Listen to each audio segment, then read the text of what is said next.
Hello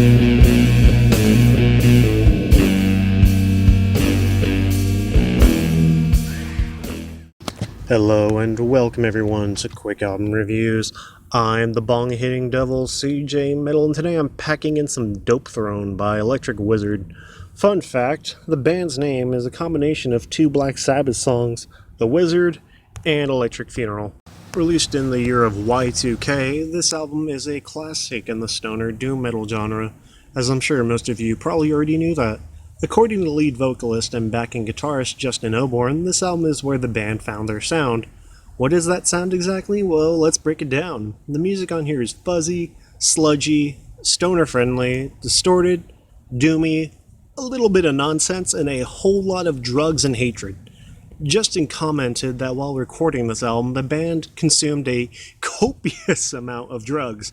Now, I'm not exactly sure what kind of drugs those were, but whatever they were, they obviously need to be shared. During their drug-fueled craze, the band managed to crank out some great riffs. Some of the riffs on here are groovy, while others are more slow, heavy doom metal riffs.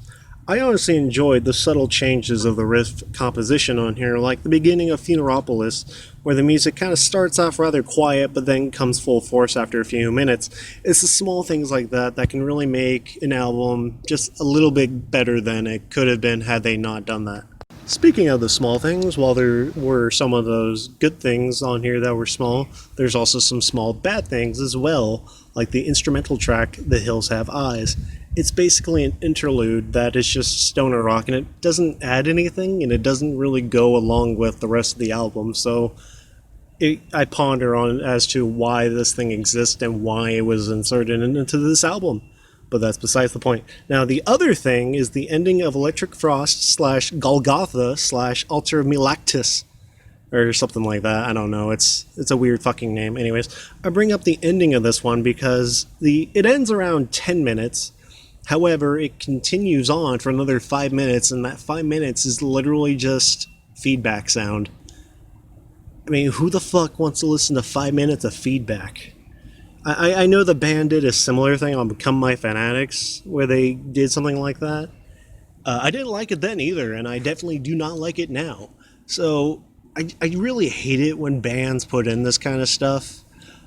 It really just wastes your time, and it's just like, it wasn't necessary, and it's just pointless. Overall, though, despite its small shortcomings, I really did enjoy this great / excellent album, and apparently this album is part of a trilogy. I learned that Come My Fanatics, Super Coven, and Dopethrone are all actually part of a trilogy called the Trilogy of Terror, and that's according to Justin, too, so man, I'm not making this thing up.